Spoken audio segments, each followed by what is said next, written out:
Kita kecil-kecil dulu sampai hari ni saya ingat betapa mak ayah zaman dulu walaupun mengaji tak banyak, tapi bila mai Ramadan dia akan buat makanan yang anak dia lalu untuk bersahur. Apa dia? Paling budak lalu apa dia? Nasi goreng. Hak tu lah dia buat. Kalau anak tak lalu pun mancuh ayam hak dia lalu. Budak dulu apa dia ayam yang paling dia suka? Melo ah. Melo bos susu tin tu. Allah.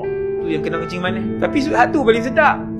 Melo tu dah manis dah, jahat dah. Melo tu bos susu tin tu kan. Tapi dia punya lemak, dia punya sedap. Mak ayah macam tu minum kita habis cawan.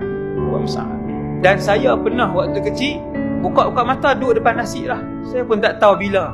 Bukan tak tahu bila, pak angkat. Ayah tu angkat. Alhamdulillah, berkat rajin orang tua-tua dulu, berkat amalan sahur hak Nabi ajar. Nabi kata sesungguhnya pada waktu itu dan perbuatan bersahur itu ada keberkatan. Puasa anak-anak dulu daripada umur 7 tahun puasa. Lah ni umur 17 tak puasa. Umur 27 masih tidak berpuasa. Tak sama mak ayah hari ni. Mak ayah hari ni bukan dia tak gerak anak-anak, dia pun tak mengkit sahur. Mak ayah tak mengkit. Betapa jauhnya daripada sunnah. Lepas tu duduk heran, keluarga tak barakah, keluarga tak rahmat, berantakan tiap-tiap hari, duit tak pernah cukup, siang malam makan pun duk berkelahi, tak barakah juga. Jadi bersahur, Nabi kata fa inna fis suhuri barakah, pada bersahur itu barakah.